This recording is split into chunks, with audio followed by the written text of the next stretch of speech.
Greetings, humans. You have entered the Command Zone, your destination for all aspects of Elder Dragon Highlander. Enjoy your stay.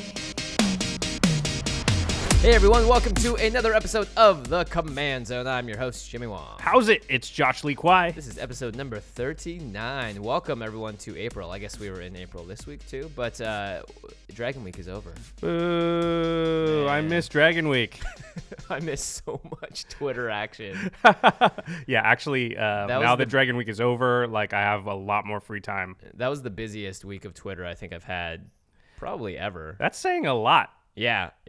Yeah. I mean, for me to say that means nothing because I have like 400 followers. For a guy with 100,000 followers to say that. Well, it's funny because now I get by far, I was telling you this, the CommandCast Twitter has like somewhere around 500, 600 followers and I have 100,000, but I get probably 50 times more at replies on CommandCast than I do on my regular Twitter. So people are passionate about Magic. If you want to figure out, the actual percentages around like that, it's pretty insane. By the way, we're at like 750. Really? 750 awesome. Or somewhere around there, I think now. Let's bring it to 1,000. Come on, people, we can do it. Hey. You know, we always ask people to follow us on Twitter, and I don't think people understand what that is really for. Right. You know, what that does is it helps us leverage that into the prizes that we're giving away and being able to bring guests on and things like that. You know, Jimmy obviously having a huge following on Twitter has helped us a ton be able to bring in big guests because when you ask somebody to come on your show and they click on your Twitter and you've got only a couple hundred followers, they're like, why are they going to do that? It's kind of a waste of their time. But if the show looks like a real thing, if the people doing it look like they're, you know, they're going to get some exposure because a guest coming on a show is going to, you know, they need to get something out of it. Like people just, they're not just going to come on and donate a couple hours of their time if no one's going to hear it. Cross promotion. Yeah, exactly. And I totally get it. And I'm totally understand that. And we've managed to get some great guests on the show. And people like Marshall, they took a flyer on us really early. Yeah, thanks, Marshall. Appreciate it. Yeah, but that's why we ask you anyway. Just wanted to explain, like when we say, "Hey, follow us on Twitter," it's not because our ego needs to like have this big number. It's actually because it really does help the show. Yeah, and it is very true, and it helps us get out stuff to you all too. That's like the main way that we promote the show. It's the main way that we send out when new episodes out. When we have giveaways and all that stuff. It's the main way to win stuff. Yeah, trust me, I have plenty of followers. I don't need to boost my ego in any realm for Twitter followers specifically. I do. I mean, I don't have plenty of followers. I do need to boost my ego. So, that's true. So if you guys want to send Josh a nice compliment this week for or just a follow of his hard work on hashtag Dragon Week. All right, this is getting a little bit. So before we go into today's main topic, which is we're going to go deep today. We're actually going to spend 2 episodes on this, kind of like what we did last week. We're going to split our show into 2 episodes over the week, and we're going to really cover in-depth mana bases in EDH. And this is something that you guys have asked us a lot about. And so Josh has written up 2 excellent outlines with a whole lot of information, and so we hope this to be the one of those level up episodes. That it turns out this is pretty complicated. When I got into it, I was like, is there enough here for 2 shows? Is there enough for 1 show? Oh man, there's enough for about 10 shows. So, but before we get into that, let's talk about Dragon Week. So it was awesome. You guys had an amazing response. We had probably close to 1,000 responses over the whole crazy, week. Yeah, it was insane across Reddit and Twitter. I got banned from the Magic TCG subreddit because I was doing way too many self-promotional posts. I don't think they realized that I'm not promoting myself. I'm giving away free Actually, I guess I am promoting myself, but I'm also giving away free stuff. People were loving it. Like I don't. They shouldn't be banning people who are getting like 70 comments, 70 responses, whatever. Anyway, the response from you guys was amazing. We chose our top 7 winners each day had a winner. So, and if you'll recall, each of those people is guaranteed to get 3 packs of Dragons of Tarkir, but one person will get 12. And another will get 9. That's pretty sweet. So there's going to be a sort of a first and second place winner, and then everybody else is still going to get something that's on that list. And then we also have one community winner, which we chose sort of like in a raffle from everyone that submitted each day. And you were allowed to enter once officially per day. You could, of course, tweet us as many times as you want. So if you answered 7 questions over this the whole week, then you have 7 entries in the big community pot, and we'll randomly choose someone from that. So if you contribute more, you have a better chance of winning, and you get a fat pack. Yeah, the community champion will get a fat pack. So we're going to announce those winners near the end of the show. So stay tuned. Yeah, but to recap, here are the top 7 from this week of Dragon Week. So our winners were on day 1, Darth Rook from Twitter. Day 2, Bionisam from Reddit. Day 3, hdallain from Twitter. Days 4 and 5 from Reddit, Seeker of Truth and Tuft64.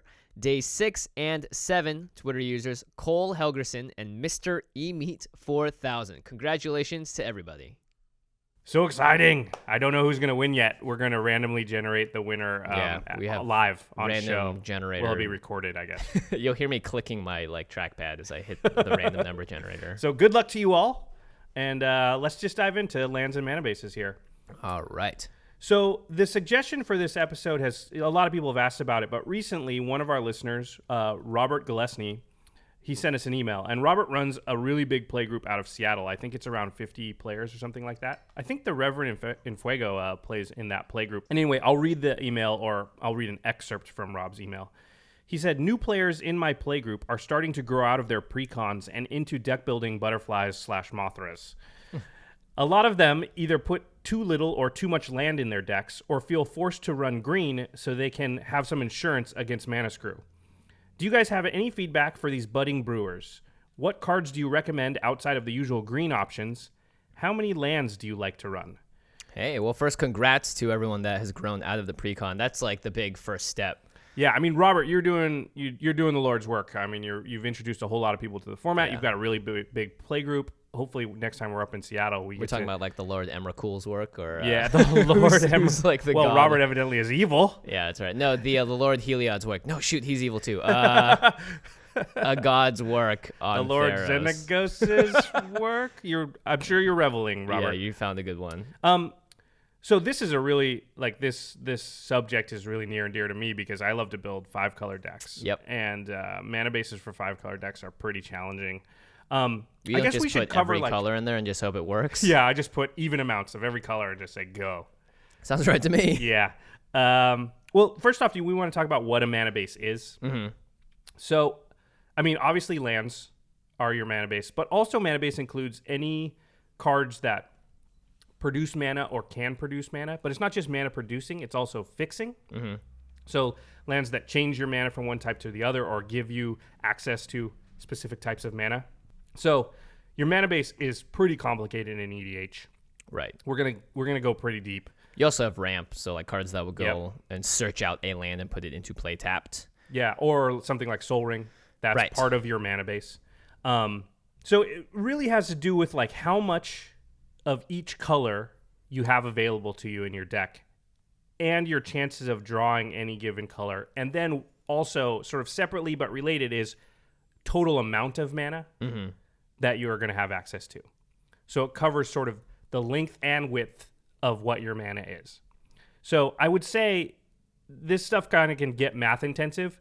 So if you have the ability, I would recommend watching the video on this one, maybe more so even than our other episodes, because just it'll be a little easier to follow along. I mean, we're going to try to make it clear for people that are listening in the car or as they're running. Like I know Magic Man Sam, he's probably listening to us and jogging right now because he jogs like 200 miles a week, evidently. That already drives 200 miles a week. And he just says, "Are you cheating, Sam?" I don't think Sam's one of 200 those. 200 miles a week. That's pretty intense. Sam looks pretty fit. I think he's probably actually running. That's pretty sweet. So the first statement, I mean, obviously land is going to be the biggest thing, and that's what we're going to cover mostly in this episode. So there's two things to remember about land. Land determines sort of the total number of lands you have. Mm-hmm. That's what determines the consistency of the total amount of mana that you'll draw. So in terms of the percentage you have in the deck shows you how much you're going to draw in general. Like total. Right. But specifically which lands those are, that will determine the consistency of the color that you draw. Mm-hmm. So total amount of mana is just how much total mana you're going to be able to draw over the course of the game. Specifically what those cards are determines the color density, the color spread. Right. So obviously if you only run one color, you're only going to draw that one color. And then you're only worried about how much mana do I want and on what turns do I want them. Yeah. So let's tackle that first. How many lands do I play? That's sort of the first question. that people ask themselves. I still Google this sometimes. I'm like, how many lands in an EDH deck? Just because I'm always like, do I need 38 or 39 or 37 or 36? And it's always just somewhere in that range, but you never know what's the exact right number. Well, and people want like that answer. Yeah. The answer that's like, the answer is 37. Yeah. It's not, it doesn't really work that way. It also because changes for every deck. Yeah. Yeah, it's determined by your deck. It's determined partially by your curve. The old rule of thumb, really old, antiquated, and I've seen people that still use this old rule, which is like a third of your deck should be land, which those types of numbers are easy in EDH. We have 99 cards or basically 100 cards in our deck, so a third is 33 lands. Yeah. But it tends to be way too low. You know, how many decks do you have that run 33 lands? Absolutely none. Yeah, me neither. Unless their curve stops at like 5, but in general, In EDH, we rarely would ever do that. Yeah, exactly. Yeah, I mean, what do you run usually? Probably 38. Yeah. Just to be safe, because I have enough lands that also say stuff like cycling on them, or stuff that just have a little extra insurance. But I'd much rather have a land than not have a land when I need one. I think we've talked about this before, but being mana screwed, as they say, which just means you don't draw enough land to really play the game in any given game, is a lot worse in EDH than it is in other formats. Because in Standard, if you draw only 2 lands, the guy's going to kill you, pretty fast. Quickly, yeah. That's not fun, but it's fast. So at least you're not sitting there in misery for a long time. Yeah. In EDH, you can draw only 2 lands, and you can sit there for an hour while everybody else plays, and you are just like discarding cards and barely doing anything. And that's like a lot worse of an experience than the equivalent in a one-on-one format. So in EDH, it is sort of better in some respects just to have too much land than it is to have too little. You're also the cards you're playing are generally going to cost more. It's a really good point. Yeah. The curves in EDH are so much higher. In fact, I play plenty of decks with maybe the Soul Ring and a Sensei's Divining Top are the only 1-drops in the entire deck. Yeah. And there's very few 2-drops. And at 3, I start to have a pretty good density. And really most things, Most things start at like 5 for me, I found. I mean, 4 is like what would normally be 2 in other formats. Yeah. Like usually in other formats, you can't afford to not do anything on turn 2. In Right. EDH, you can easily afford to not do anything on turn 2 and start doing stuff on 3. In most cases, you'd happily do it if you don't have a good play, unless it's like another mana rock of some sort. Yeah, exactly. It's because even if people play stuff, they're not necessarily going to even attack you. Yeah. So you're just not only are you safer because of the 40 life, you're also safer just by the nature of multiplayer. So it slows our format down quite a bit. Let's talk. Okay, we're going to get into a little bit of math here. Math time. Yep. If you want to hit on average your 4th land drop on time, so you want to be playing a land on turn 1, 2, 3, and 4, then the question is like, how many lands do you need in your deck? So on turn 4, you will have looked at 11 cards total because you start with 7, then you will have drawn 4. So 11 cards total. Right. So what are the chances that 4 of those cards have been lands? So 4 is about 36% of 11. So once again, the math is pretty easy because of the size of our decks are 100. Very easy. Yeah, actually. so percentage, is easy to convert. And that means if you need 36% to hit that 4th land drop on time, on average, then you need 36 lands in the deck. Sounds pretty simple to me. Yeah, so if you have 36 lands in your deck, you will, on average, hit that 4th land drop. So That's it, right? We're done. that's it. Now, that doesn't mean you'll hit your 5th land drop on time. Yes. So just as an exercise, let's say you want, how many lands do you need to play if you want to hit that 5th land drop on time? And so now you will have drawn 12 cards. Right. In 5 turns, and you need 5 of them to be lands. So 5 is about 41.66% of 12. So 41 or 42 lands in your deck if you want to be hitting that 5th land drop on time, most of the time. So basically, if you want to keep going this up, then you go 6 out of 13, 7 out of 14. Right. And 7 out of 14 we know would be 50%, which would, right. half your deck would have to be lands Right. to hit that 7th land drop on time, like to on average do that. Yeah. Now, actually, you don't want that to happen. You don't want to have 50% of your land be, or your deck be lands. You Right. will hit that 7th land drop statistically, more likely because of it, but it's not. I think the 4 and 5 is the sweet spot, obviously here. You start getting diminishing returns because at a certain point you're drawing lands over cards that you're going to play. And then you have the opposite problem. There's mana screw and then there's mana flood. Flood is a lot preferable to Mana Screw, because Mana Screw can mean you can't play any of your cards at all. Yeah. Mana Flood means you get to only play a few cards, but at least you get to play some. Yeah, and in a game where your commander is going to cost more whenever they die, it's not a bad thing to have a few extra You're always lands. going to have one card now that you can at least play. I mean, in Standard, you don't have one single card you've always got that's not a land. Are you sure it's not Siege Rhino? You always should have access to It seems like Siege my Rhino. opponents always have that. Yeah.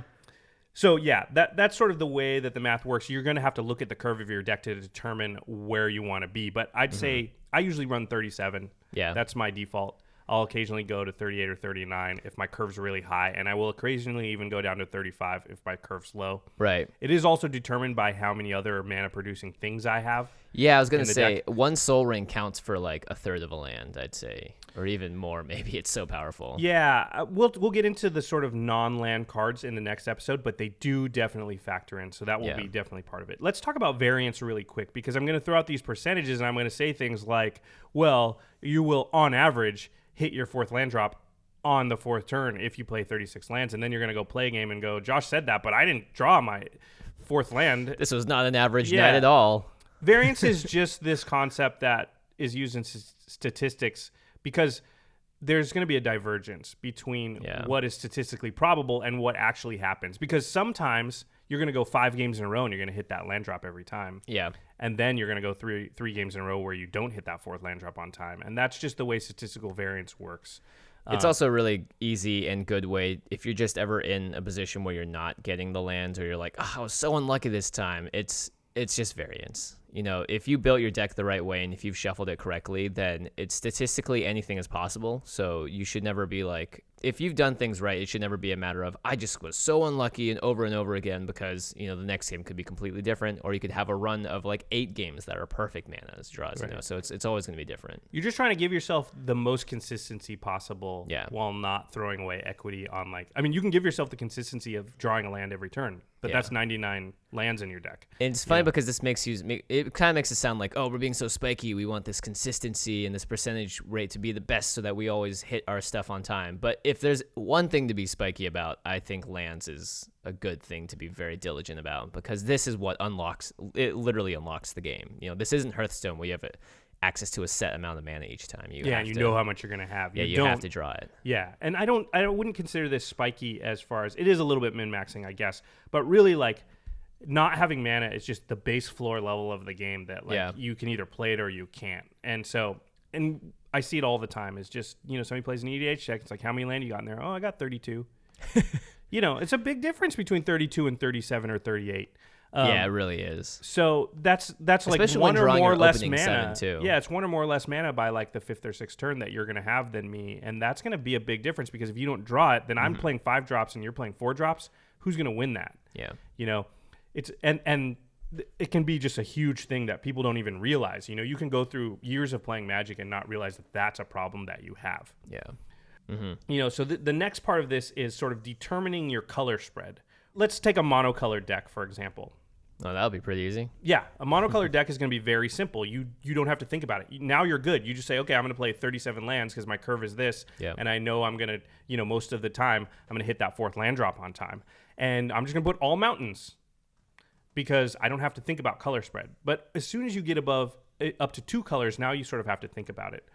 There's a resource I'm going to just point out really quick, tappedout.net. Yes, it's where we post all of our deck lists as well. Yeah, they do this awesome thing where once you put the deck list in, it gives you these graphs off to the side that tell you the percentage of cards in each color. It says the number of mana symbols per color. It shows your curve.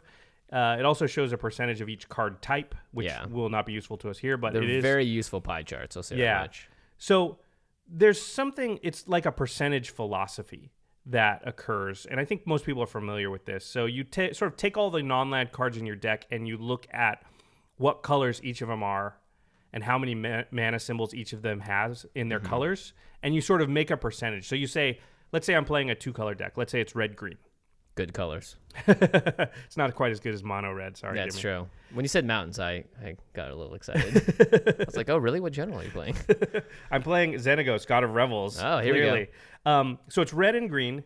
And so let's say I lay out all my cards and I determine that my deck is about 60% green and 40% red as far as, you know, the cards, not the lands or anything.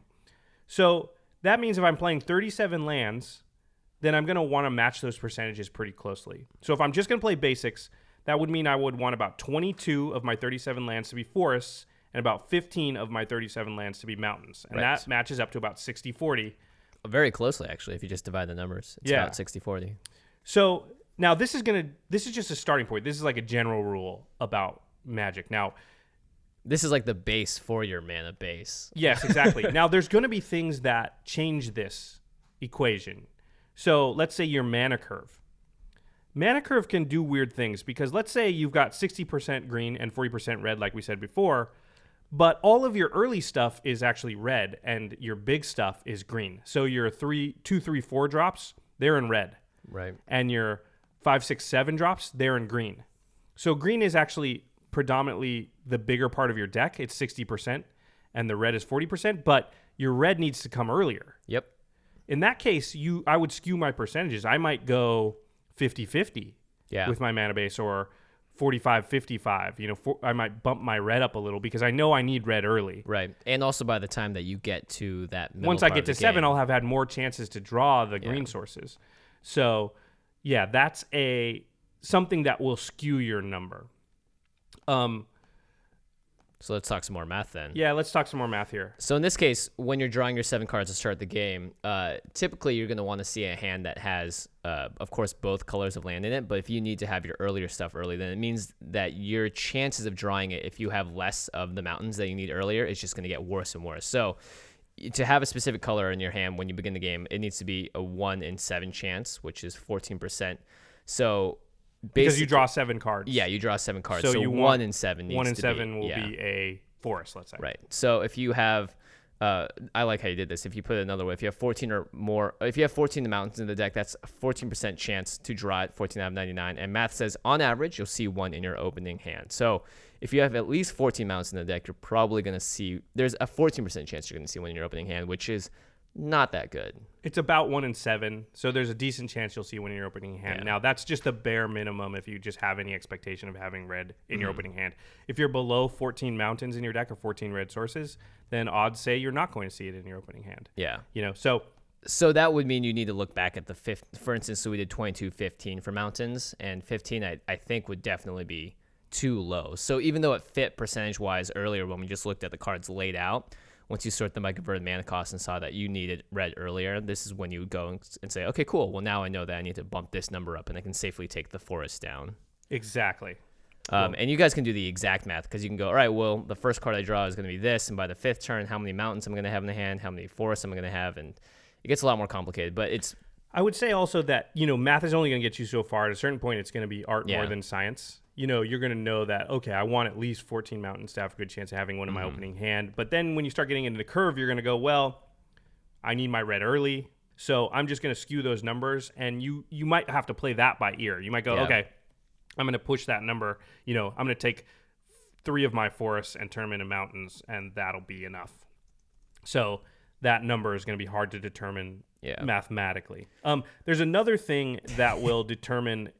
besides mana curve, there's another thing you might think about when you're building your mana base that might skew those numbers. So again, if you're 60% of one color and 40% of another, you might actually make your mana base 50-50 or in, maybe even the other way, 60-40 in some weird cases. If you have specific cards, like there's some stuff out there that has crazy mana costs. Yeah. There's, you want to read this one? Phyrexian Obliterator. It costs black. So that's 4 mana. It's a 4-drop, but it is a prohibitive 4-drop. It costs 4 black mana. Yeah, and if you're playing a deck with 3 colors, there's a very low chance you'll be able to get this out in turn 4 most of the time, just because of you need 4 black sources. All like the original Elder Dragons all cost 2 of 3 different colors. I would say anything that has at least 4 color symbols or more on it is something you need to think about when you're building your mana curve or your mana spread, your mana base. That's why a card like Necropotence or Necropotence is also really tough too, because it's 3 black mana symbols. Yes, and that doesn't mean don't play those cards, but if you have a few cards like that, and black is one of the colors that has the most of this because black is very segregated. Like black doesn't like the other colors that much. So they sort of force you to be really devoted to black in order to play them. That's part of their color pie. And so But the other colors do have it. And so if I'm looking and I have black and I've got Necropotence and I've got Phyrexian Obliterator and I've got some other cards, my deck may be only 20% black, but if I want to play those cards, I actually have to have more black mana than 20% of my mana base. Or just ways to produce black mana specifically. Yes. So that's just another thing to keep in mind. I think people don't think about that. They just sort of put all their black cards in one pile. They put all their red cards in one pile. They put all their green cards in another, and then they just count up the number of cards, and they sort of determine based on that. But it also matters how many pips are out there. Yeah, I mean, like, this is very similar to in Limited, for instance, when you look at a card, if you look at a pack and one card is like 2 black and one card is just 1 black. Even though the 2 black card may be way more powerful, if you take that card, you're really pushing your deck into that direction because it's going to take you a lot more mana base wise to make sure you can play that on time. Yeah, Cons really was a mana based set in a lot of ways, and I had a lot of success in Cons, and I think it was because I've had so much experience building really complicated mana bases for EDH that when it came time to play Cons and you're playing 3, 4, 5 color decks in Cons, kind of felt like EDH. It felt great. I was like, oh yeah, I can figure this out. I know exactly. And my mana usually felt good. And I saw a lot of people that stumbled with their mana because Cons was complicated, from the mana perspective, from the mana base perspective. And that's just not something everybody's, practiced a lot. And you valued lands much more highly, I think, than the regular drafter. Yeah, until I value lands in every format always since beta. I love dual lands from the beginning. I don't know why. I just had this infatuation with I want my lands to be better than your lands. Yeah. Well, I mean, here's the thing. You ran 5 colors in Khans of Tarkir draft as well. So it was definitely possible then. And it's, of course, definitely possible in EDH. So nice. This really brings up our next point, which is that more colors equals more complicated. So obviously monocolor is really easy. You pretty much just need to know how many lands you want to play. I mean, you're going to have some utility lands in there, but in general... Yeah, I'd say monocolored is more about the utility lands than the actual lands themselves. And then 2-color is a little more complicated, but you can run 2-color with just all basics. You don't even need a single dual land. Mm-hmm. I would still run some, but you don't have to. And your mana base is probably fine. Once you start getting into 3 colors, that's where this percentage philosophy can sort of break down. So... once you're in 3, 4, 5 colors, let's say you're building a 5-color deck and you lay out all your cards by color and you've got only 10% of your cards are white. So only 7 cards or 6 cards in the whole deck are white. Mm-hmm. Well, if you put 10% of the basic lands in your deck are white, what's 10% of 37? It's 3.5 cards. So let's say you put 4 plains in. That's the right percentage, right? Because I have 10% of my cards are white and 10% of my lands are plains. But the problem is you have a 100-card deck. Variance is going to be so huge there that there's just going to be a lot of games where you don't see a single one of those planes. Yeah. So that percentage, if you draw a white card, it might just sit there dead in your hand the whole game.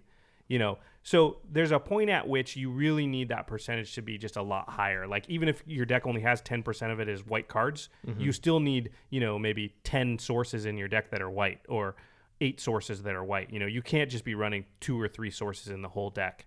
You'll be screwed. Yeah, you're just never going to see those lands. Once in a while you might, but most of the time, you won't. Yeah. So this is where sort of dual lands and tri-lands come in. Yep. If you have a 3-color deck, then you should be, let's just say it's a nice even 33% split down the middle, but then you just get 12 lands of each type. And I've already talked about how with 14 lands, you don't really have a huge chance of drawing that in your opening hand. 12 lands is even less. So basically, we need to find a way to up the chances of us drawing the colors and also having a nice equal representation of each color that fits the cards in our hands. And that was what leads us to, of course, you guys have probably guessed it, dual and tri-lands. And or any lands that produce more than land. Yeah. Like City of Brass would count. City of Brass is just a land that taps for any color mana, but it does 1 damage to you when it does. So that counts as all 5 sources. Mm-hmm. So when you're counting up your lands, if you've got, 20 forests and 16 mountains and then 1 City of Brass, that City of Brass counts as a mountain and a forest when you're doing that sort of percentage breakdown we're talking about. Yeah. So every dual land you add can add to both sides. Right. Or in a 3-color deck, you might have Nomad Outpost, which makes white, black, and red. So that's 3 nice colors. So that counts as 3 different as a source for each of those colors. Yeah. So if you think about the same division game we were doing earlier, instead of going 14 out of 36, now that number goes up to 15, 16, 17. But you can actually add up the amount of sources and have more than your actual lands, because each of those dual lands count as 2, or tri-lands count as 3 lands technically, just in terms of percentages, not in actual card numbers. Right. Your percentage, when you add up the percentage of color spread over all your lands, it's going to add up to more than 100%. Yeah. Because, some lands are being counted twice, and that's fine. The more of that, honestly, the better, unless you're running against constant blood moons. Yeah, we'll talk about sort of the downside. I guess we can talk about it now. Obviously, tri-lands, dual lands, stuff like City of Brass are really good because they're gonna help you be able to play 3, 4, 5. Well, not 4, 3 or 5 color decks. 4 soon, we hope. Make it happen. But there are downsides. The downsides are Blood Moon and Ruination type effects. Yep. There's also stuff like Magus of the Moon, just basically stuff that turns off non-basic lands. Yeah, there's some non-basic land hate out there. There's also the fact that a lot of these lands have downsides. Right. The original dual lands, the reason from Alpha Beta, stuff like Badlands, Underground Sea, Volcanic Island, that stuff is worth, so much money right now because it has no downside other than the Blood Moon stuff.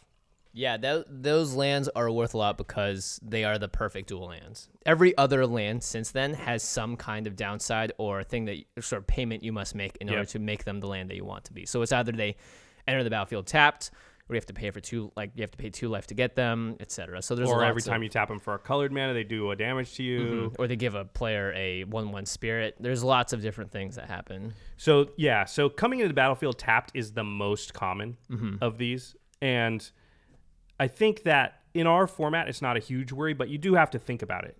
You don't want all your lands to come and play tapped. Yeah, that essentially puts you on a 1-turn clock behind everyone else. Yeah, you can literally be time walked because all of your stuff, it comes into play tapped. Although it's not as huge a deal. I think, given the choice, I would play a bunch of tapped lands and make sure my mana was right. Because I'd rather be able to play my cards a turn late than not play them. Yeah. So precisely. Yeah, but those are choices that you have to make. Let's talk about some of the newer lands because people are going to have access to those. And lately, it's been awesome for us. Yeah, let's not mess around. Khans of Tarkir is a dream set for anyone that plays EDH. It really is. It has 2 kinds of lands in it. 3. Fetch lands, tri lands, and the life lands. Yeah, I forgot about the fetch lands. Yeah. Jeez. So they gave us a ton of different lands. In fact, I'd say just with Khans by itself, you have a good chance of building a decent 5-color mana base just with playing all the fetches, all the tri-lands, and all the life lands. That's 20 lands right there. So you add in 17 basics, and you can probably have a reasonable 5-color mana base with some help from some outside And if cards. you're playing any of the specific cons, then or the clans, then you're doing great too because you have the perfect tri-lands for those. Exactly. If it's 3-color, then you've got all those. those Not to cons. mention you can run fetch lands that are not the right color in a deck that only matches one of the colors. So like a Rugged Highlands does red and green, but if you have a mono red deck, you could technically run that land. It's actually not a bad idea in a 3-color deck. Let's say that you can only get red and green, but you only have green in your deck, but it's 3-color. Well, you can go get the shock land that matches up with either of your other 2 colors. Yep. So it's not always incorrect to run a fetch line that can only fetch one of your colors in a 3-color deck. Yeah. And it has the very minuscule effect of thinning your deck out by 1 card. But I don't think it matters at all in our format. Yeah. Even in standard, it doesn't really matter. Yeah, exactly. And they're running with 60-card decks. Yeah. So. There's also the temples from Theros block, which are the Scrylands. And those are great, by the way. Let's Very not good. look down on Scrylands. If I'm going to come into play tapped, I'd much rather a Scry than do anything else, I think. Yeah, exactly. It's better than the lifelands, I'd say. Gaining 1 life is minimal, but being able to look at the top card of your library, it might be that I kept an opening hand with only 2 lands, but both of them are Scrylands. And you can do that because you can scry away the top card of your library if it's not a land and sort of look at least the top 4 cards of your deck rather than the top 2, give you a better chance of drawing another land. So the Scrylands are great. And then there was the Guild Gates from Ravnica, which were really recent. Yep. And those are the worst of what we've talked about so far because they have no upside. They only come into play tapped. Well, the upsides, they give you 2 colors. Exactly. And totally fine. Yeah. Totally fine. It's not ideal, but again, like I can't afford to put a Volcanic Island in every one of my decks. I have a few from the old days, but I just can't. So having Is It Guildgate? Not so bad. Yeah, it's 80% as good. It comes into play tapped, so I can't use it that same turn. But it's not, it's not 10% as good as Volcanic Island. Yeah. After that first turn, it's the exact same as a $130 card. Yep. So... And it unlocks, sure, it comes into play tapped, and you may be slightly behind, but it also unlocks 80% of your deck, because without that extra color, you would be boned otherwise. Yeah, you couldn't cast your stuff. So, and then the Shocklands also were in Ravnica, and they're just awesome. Especially, they're even better in EDH than they are in the other formats. Yeah, I'd say Shocklands are the premier lands for our format, because fetch lands grab them. Yeah, and they do exactly what dual lands do at the cost of 2 life, because they come into play tapped unless you pay 2 life. Mm-hmm. And so, again, a Volcanic Island costs $130, but a Steam Vents costs $10. Yeah. And it only costs you 2 life during the game. Is 2 life during the game worth $100 to you? It might be. To me, it is. When you're running Sarah Ascendant, I don't think the 2 life is that significant. Yeah, you've got 40 life, so it's actually doing half as much damage to you as it would in a normal game. We've talked about this a lot, too. 40 life is really a resource that you should be using, and Shocklands it's pretty much the best deal you can get, because, for one, they'll say mountain plains on them. So if you go use a fetch land to look up a mountain, you can grab that, and a fetch land all of a sudden becomes a dual land. Yep. And that is really, really powerful, and I think it's something that people overlook when they're first building mana bases. So another good resource for this, because one of the frustrating things about building a mana base is over the years they haven't named this stuff in a way that's really easy to find. It's hard to go on to Gatherer and just look up all the lands that produce the mana of your color, right? Yeah, it is a little what do you type in to do that? So there's a website called manabasecrafter.com. Is it a Minecraft website? Sounds like a Minecraft website. No, it is not related to Minecraft. So you go to manabasecrafter.com, and actually at the top, you pick your general, and I think they have all the legendary creatures, or they have most of them in there. And then it will show you all the lands that tap for the colors of your general. Yeah, and all the lands that fetch 2 of your colors, or fetch each of your colors, and every time I go through, I'm like, wow, I had no idea that half these lands existed. There's been so many lands over the course of time, and some of them are named weird. They're like a Crone Refuge, and they're like, why would I ever look up a Crone Refuge, but it produces these 2 colors, and I do need it for my deck. I just never would have known it exists. Mm-hmm. So the Refuge lands are another thing to go. They're exactly the same as the life lands from Cons. Yeah. And they're very cheap, and they're just another thing to go on, and I don't know, a couple months ago, I just went on and bought 10 of each, because I'm just I always need these. Yeah. I bought 10 of each Guildgate, and I spent a total of $20 on all that stuff. And now my mana base is just I can always fill it in with a Guildgate or a Refuge land or a life land from Cons. Yeah. And there's also stuff like check lands that are if you have a mountain or plains and this comes in untapped, or if you only have 2 or less lands and this comes into play tap, like the fast lands. And half the time they may be, a Guildgate in terms of coming in tapped, but the other half, they are as good as that Volcanic Island. I think people overreact to it. They think the fast lands, they think they're 20% as good as but half the time they're not. Half the time they're a dual land. At their worst, they're still 80% as good, like we said. They do what they need to do. It may take you one turn to untap with it, but I'd much rather have that than a basic if I needed both colors. So the goal, once you have all your dual lands and your tri-lands, is you really want to be above that percentage we talked about earlier. So if you're 60-40 red-green, if you had if all 37 of your lands were produced red and green, now you're 100% in each category. Yep. Right? 100% of your lands in terms tap of for color. each. Now, you might not always want to do that because of things like Blood Moon and Ruination or whatever, but it would make your deck super consistent. Mm-hmm. So there are ways to do that in all colors. I play 5-color decks where I literally have 20 sources of each color. That doesn't make sense because that should take you 100 cards. Right. But because of tri-lands, because of Cities of Brass and mana confluences and things that produce 2, 3, 4, 5 different color mana, you can make it work, and you can really make your mana base strong. And keeping track of what your color spread among your cards are will tell you how you want those sources to be laid out. Yeah. And I would really encourage this. When you guys are building decks, put your cards out. Put them on the table. Look at them. Sort them in different ways. The nice thing about Modo, one of the few nice things about Modo, is that you can right-click and sort cards by converted mana cost and by color and stuff, and you can see how they line up. And that's why you can simulate that exact effect by just going on tappedout.net and putting your deck in there. Yeah, and it's also good to when people are trying to make cuts and stuff, it's really good to look at what your your deck looks like from beginning to end, and say like, wow, this is actually really heavy on the top end and not really heavy on the lower end when I need more mana for this or that. So it's like a really good way to also just see like, okay, I need my mana base to do this, and it's also prohibiting me from doing this because I have so many like 9-drops or whatever. So you can like really, I think tuning your deck is probably the most important thing when you're starting to put lands and stuff. Is because like when you start putting lands in and looking at what you're trying to do, you'll automatically start tuning it correctly and putting the right colors of lands in and stuff, and also just making sure you're not going to get screwed. That's actually super good advice. It's, usually we tune our mana to our deck, but sometimes it's right to tune your deck to your mana, and failing to do both is probably you're giving away a little bit of value there. Yeah. A lot of value, I'd say. You're just, I mean, like, you don't want to play 10 games of EDH and have 5 of them just kind of be mediocre because your deck was too ambitious for the mana you had available, or your mana was not, or too much for whatever. So make sure there's a good balance there.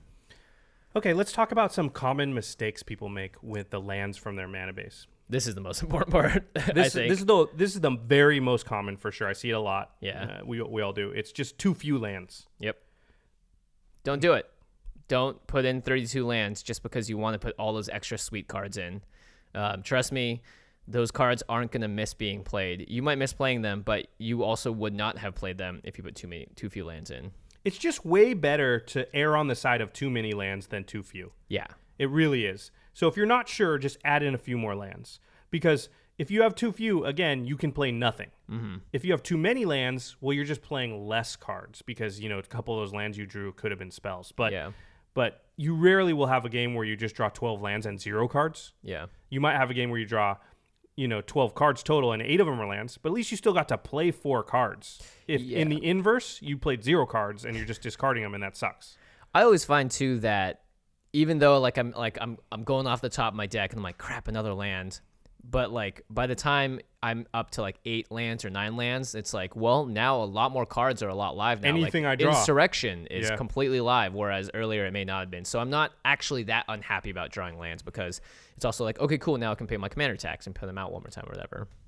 The next big common mistake, not giving it enough thought. So obviously we've been going deep on the lands here, and we think about it a lot. Yeah. I think people will spend a whole bunch of time on the deck portion, the card portion, the spells and the creatures. What's the fun part, right? Yeah, it's the sexy part, right? It's the part that's exciting. You don't usually think like, man, I can't wait to draw my Shockland on turn 4 and put it into play. Ooh. Yeah, that's going to be awesome. You usually think, oh, man, if Someone I get light a candle. Yeah, you go, oh, man, if I get Kiki Jiki out and then I copy this guy, that's going to be awesome. And so you sit there and you agonize. You've picked all these cards for your deck and you've narrowed it down and you're down to like 72 cards and you got to cut 5 or 6 cards and you're just agonizing over those last 6 or 7 cards. And then you do that and then you build your mana base in 5 minutes and you don't agonize about any of it.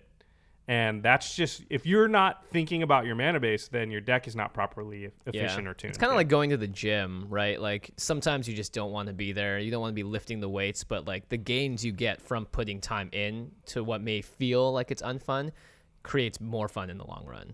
So I think also like the math is daunting, and we went into a lot of the math. You don't have to go that far into it if you don't want to. Yeah. Even just laying out your cards and going, well, the deck has mostly blue, the second most is white, and I just have a little bit of red. Even just taking that step and looking at it, and then laying out your mana next to it, that can help you, win more games in the long run and achieve more consistency. Even if you're not just going like, well, 15 divided by 37 is blah, blah, blah. Like, you don't have to go that deep. You can still sort of dip your toe in the water. At least pay attention to it is all I'm saying. Yeah, and it really isn't that hard to give it a little bit of thought. I mean, even just when I build a deck, going through and finding like, oh, this land works, and even though I may not play all of them, just being like, you should have plenty of these lands over time, and if not, they're really not expensive, so don't let that be a barrier for entry. Like, you don't need to buy all the shock lands or any of the original duels, but all these like fast lands or the check lands, all these lands are pretty affordable comparatively, and they really do, like I mean, when you get cards in the mail or something, you're not looking forward to being like, cool, I got my Kazandu Refuge here, as opposed to like, here's my Phyrexian Obliterator foil. But, just know that it's an important part, and not giving it thought is not, it's sort of like you're shooting yourself in the foot. Don't do it. The third mistake that I see a lot is that I'm going to say all my fixing is based on green. So this can happen a lot, and I've seen it where people, they put green in their deck and they put all this ramp and fixing in it, and then they forget that, well, that means you need more green land sources in your deck, because if green turns your deck on from a mana perspective, then you need to heavily weight your lands towards green. Just so you can play those early ramp cards fast. Yes. So if your deck sort of requires a certain color to quote-unquote turn on, then you need to make sure to overcorrect for that in your land base and your mana base. Yeah. So it's similar to Curve. It's similar to, like, you know, putting in crazy weird cards like. And most of those ramp cards too are going to be under 5 mana. That's sort of the purpose of them, is because they're originally built for standard and modern, and not. So you EDH. need them early. You need them early. You need them fast. Yeah. The next one is, this happens all the time too. I tuned my deck a few times. Mm-hmm. And, you know, I swapped out 2 or 3 cards here, New 2 or set 3 came there, in, new set came in, yeah. you know, so over the course of 6 weeks, couple of months, I maybe changed out 10, 11, 12 cards. Mm-hmm. How often when you do that do you ever go back and change your mana base? I rarely do it. Yeah. And that's just because that's not what you're trying to do. It's not it doesn't feel fun. It's like, great, I have to go do this part again. It does feel a little bit like work, but that you can easily have sort of your balance of your deck can change a lot by changing 12 cards. You just changed, you know, what is that? 20% of the cards that aren't land in your deck. Right. And so you don't think that's going to affect how your color spread is, what your mana needs to look like now? So there's a chance that it doesn't affect that, but there's a much better chance that it does. Yeah. Right. And so when you're tuning your deck, don't be afraid to be like, oh, cool, look, I just put in this 3-drop that is white, black, black. So I'm going to need a little more black now. And you can go through your lands and be like, maybe I don't need this plains. Maybe I'll swap this out with 1 swamp. Mm-hmm. So tune the mana at the same time. It's really not that difficult. What I like to do is I like to keep track of what cards I'm adding and what I'm taking out. Mm-hmm. And then, because if I just put in 2 cards, I'm not going to retune That's right. the whole You're mana taking base. stuff out too. Yeah. So I'm taking out these 2 cards and I'm putting in these 2. And if the colors are basically the same, like if I take out a green card and put in a green card, I'm probably not going to even worry about it. But if I take in a green card and put in a white card, and I take out a black card and put in a blue card, I have to keep track of that. And so if I tune it 2 or 3 more times with 2 or 3 more cards, and I see a similar, you know, thing going on where I'm taking out certain colors and putting in others, then I need to make sure my balance is right. And I just have to keep track of it. So I know, like, I got to take out a couple lands that do this and put in more lands that make blue.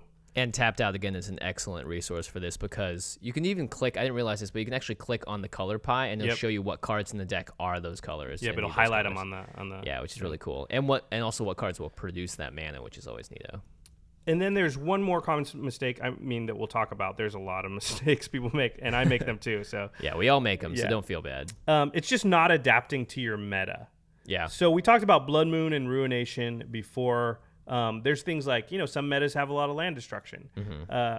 So if everybody plays Strip Mine in your meta, then that's going to affect your mana base. You just need to know, like, what you're usually running into. And if you're running into Blood Moon all the time, then you can't put so many dual and tri lands and brass cities of brass and fetch lands and stuff in there. You need to be more basic land based, and you need your deck to work from that level. And, you know, I think the best way in a meta that's really heavy with those type of effects is to actually build your deck. You know, you maybe can't even play a 5-color deck in that meta. Yeah. You know, and that's fine, because what'll happen is if you build your deck 2-color. That's not fine, Josh. You would hate that. I would hate that, but at the same time, what I would do is I would build good 2- and 3-color decks. Right. With basic lands, and then they'll stop playing their Blood Moon because their Blood Moon won't do anything. Yeah. And then that'll allow me to play my 5-color decks when they start taking their Blood Moons out of their deck. Definitely. So, yeah. All right. Adapt. I think that's going to wrap up our land destruction. No, our land discussion about mana bases. Now, next we'll talk about land destruction someday. Not this episode, though. You're just going to talk about how much you hate it? Yeah, pretty much. You know what it does? It runs the feel bads, Josh. Oh man, let's ban it. Let's not get it. I don't even want to talk about it. Let's not. On Thursday, we're going to get into sort of the cards in your deck that are part of your mana base but aren't land. Yes, so this is just as, if not more important than lands. It's really, this is a huge part of your mana base in EDH. So yeah, and I think again, people don't think about that enough. They don't tie them together. They don't equate them in the way that, like, they don't consider what their non-land cards are is part of, like, their equation for what their mana base is, and they really should. So, all right, I'm excited. That's right. It's time to announce. It's time for DragonWeek Winners. That's the roar of the crowd. That's not a dragon breathing fire. Yeah, that's the applause. Wouldn't be an episode of the Command Zone if we didn't do on stage. Awesome sound effects. A bra got thrown on stage? Yeah, we are going all out for these dragons. I didn't know you wore bras, Jimmy. Yeah, sometimes I need the extra support. So we're going to first announce the community winner. And the community winner, again, wins a fat pack. And this is everyone that entered every single day. You get another entry. So the more times you participated in Dragon Week, the better chance you have winning. Yeah, and it's not tied to the top 7. So yes. Anybody can win. In fact, the people that are already on the top 7 are not eligible because you're already getting something. So yeah, exactly. Sorry, dudes. Yeah, we also want to, of course, we always want to make sure that everyone is able to win. That's really important to us because we don't want to show favoritism. We don't want to show like, oh, just because you have Twitter and this, like you get to do this. Like everyone gets a chance. And so and thank you to the people that emailed us answers to the questions. You're also in here, so you have a chance to win. So everybody pay attention because we're going to pick a community winner. That's right. I have a giant spreadsheet. I've gone through and typed every person's name out for every single day. He's totally lying. No, I look at it right here, and I'm gonna. It's my giant. Oh my Reddit God, you spreadsheet. do. Yeah, and then that's how I was gonna randomly do it. Holy crap, Josh! I shared this with you on Google Docs, and you never accepted it because I you still use Hotmail. I didn't click on it. Well, welcome to 1999, Josh. Right. How is Hotmail these days? I just got called out. Everybody. Did you just get called out? You just get a CD in the mail for AOL, or how's your internet going? All right, so I'm going to put this into the random number generator and randomly choose one out of. That was not him. How many do totally we have here? Let's see. We have about 1,000 entries. So it's going to choose a random number, and I'm going to scroll down and find that person's name. And let's hit it. Okay, drum roll, please. And the winner is on Twitter. It is at O'Malley_Mike. Mike O'Malley, congrats. Congratulations. Are our community winner. You're the winner of a let's go to Dragons your Twitter. of Tarkir fat pack. Yeah, let's look at some of the answers you gave. So thank you so much. By the way, O'Malley, go ahead and send us a tweet. No, not a tweet. Sorry, send us an email at commandcast@rocketjump.com with your mailing address and proof of insurance. Just kidding. And we will get your fat pack to you in the mail. So congrats. Do you want to read some highlights from Mike's entries? Let's see. Dragonlord Dramoka, provided you can give it hexproof, shutting down enemy players from playing spells on your turn is a plus. Nice. I do agree with that. I agree. Oh, he likes the new set, evidently, because out of the newest dragons, I'd say Savage Ventmaw, just for the free 6 mana when he swings. #DragonWeek. Oh, yes. All those nice hashtags. By the way, we are also going to be announcing, and you'll see this on Twitter, anyone that used the hashtag Dragon Week for every single day, we're also giving away just a pack to a random person there. So we'll announce that on Twitter, and you'll see all that stuff there. So always congrats, chance Mike. To win stuff. Congrats, you Mike. are our community winner. Thank you for participating in the community, and of course, thank everyone else for submitting answers. We're going to be doing lots more giveaways in the future. Maybe when we hit 1,000 followers on Twitter, we'll do something special. But congrats to Mike. All right, let's move on to the top 7. So we announced who the top 7 were at the beginning of the episode, and now we're going to roll a random 7-sided number generator. So we're gonna pick. I'm actually not rolling it. I'm clicking on my trackpad to get a random number here. So the second place will get 9 packs. The first place will get 12, and then everybody else gets 3. We're only going to announce the second and the first place. Correct. Here. So you guys are all winners. Thank you so much. All right, so let's go ahead and trackpad up the 1 and 7 random number generator, and our second place winner for 9 packs of Dragons of Tarkir is Darth Rook. Congratulations, buddy. This guy's name is Jason, I think, right? I think I remember him on Twitter. Oh, yeah. So you are on Twitter. Congrats, Darth. You did a great job. Jason Garner, is that right? Jason Garner, that's right. Congrats, Jason. Jason, yes. I don't know what exactly you entered for to win on that day, but it must have been good because you are our second place community winner. So again, email us your mailing address, and now let's go for the biggest prize of them all. For 12 packs. Let's roll the dice / press the button on the computer, and the winner of Dragon Week's top 7 is randomly going to be hdallain. hdallain. Congratulations, buddy. Congratulations, get the sleeve. Hugo, yes. Congratulations. You get 12 packs. Again, email us your mailing address at commandcast@rocketjump.com. Oh, would you look at that? He actually tweeted a picture of Phyrexian Obliterator recently. he knew we were going to be talking about it? I have no idea. It's impressive. So, yeah, very impressive. So congratulations, hdallain. It looks like you're also a listener to LR and CR and Brainstorm Brewery, according to your Twitter. Now I'm just stalking you. I listen to all of those shows too, so yeah, definitely. good on you. Good on Good ya. on ya. Good on ya. So congratulations, everyone. Everyone else in the top 7, you guys get 3 packs of Dragons of Tarkir, which is pretty awesome. So just send us your mailing address. We also, I buy a lot of foils whenever a set comes out because I like just buying my favorite cards, and I have a bunch of extra rares and really cool looking foils, and every one of you guys is going to get a foil or a rare of some kind from Dragons of Tarkir, Fate Reforged, or Cons of Tarkir. So you guys all get sweet extra bonus prizes as well. So Jimmy, congrats. You're the best. Hey, I try to give away what I can. And, of course, Wizards has been very gracious in helping us out with these giveaways as well. Except not this one. Not this one. They are going to give us some stuff. We were just wanted to do this right when the set came out. Yeah. So this is out of Jimmy and my own pocket. Yes, mostly Josh's pocket. Because we love you guys. Thank you, Uncle Josh.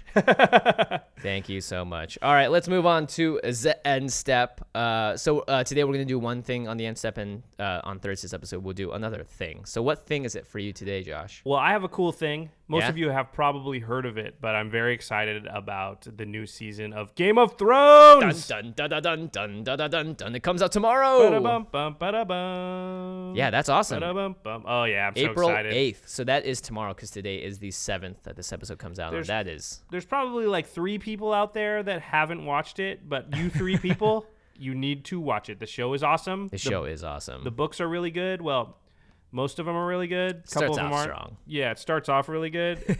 I hope it'll end really good. But the show is great. It's on HBO. If you don't know, then you've been living in a cave. So. And honestly, you don't need to read the books to like the show. You don't need to like the show to read the books, because the show, in my opinion, has done a much better job of just condensing a lot of George R.R. Martin's.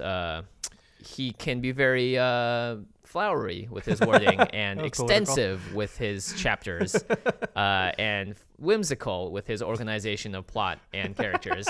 So the show corrects a lot of issues that I have with the books, and it is really... It's like the best HBO show that's ever been made, straight up. Whoa. I Come mean, on. Sopranos. Well, I mean there's in been the a fantasy lot. The realm. Wire. Okay, you know what? I completely disagree with myself. The Wire is the best show HBO has ever made. But Game of Thrones is one of the best. Yes, and it's the best fantasy show by far. For sure. Check it out. They're all going, we've checked it out. Everyone in the world has checked it out. It's like, you guys did Dragon Week. Guess what? Daenerys, she's my homie. So if you guys like dragons, you're also gonna like the show. If you like, pretty much, if you like Magic: The Gathering, you're gonna like Game of Thrones. I was There's really so spot many on parallels. with Dragon Week. Yeah. I didn't even think about that. Wow, we timed it right up. That was like, it was like serendipitous. Very nice. All right, really let's sure go to what the that cleanup phase. How many cards do you have in your hand? I have 0. Oh well, you don't have to I'm discard top any. decking. I didn't fix my mana base, so I have 9 cards in my hand. You have to discard. I have to discard. Yeah, I even played a card draw card, and it didn't help me out, so I have to discard 2. All right, guys. Remember to tell your friends about the show. Follow us on Twitter. One last thing. Our buddies at the Masters of Modern podcast, Alex and Ben, they do a really good job over there.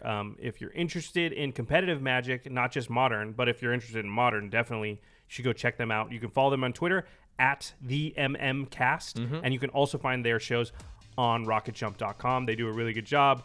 They have some great guests too that are coming. They've had some awesome guests lately. They've had Tom Lapel's coming in as well for them. Yeah, they had Matt Sperling. They've had Travis Wu. They've had some big time guests, and the play group they play in here in LA.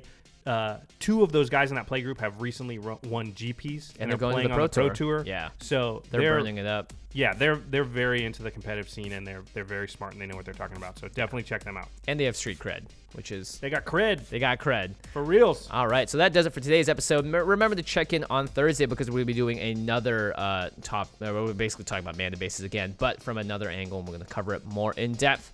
So this is the 1 of 2, and hope you guys listen to the next one. All right, guys. Thanks for listening. All right, see you later. Peace.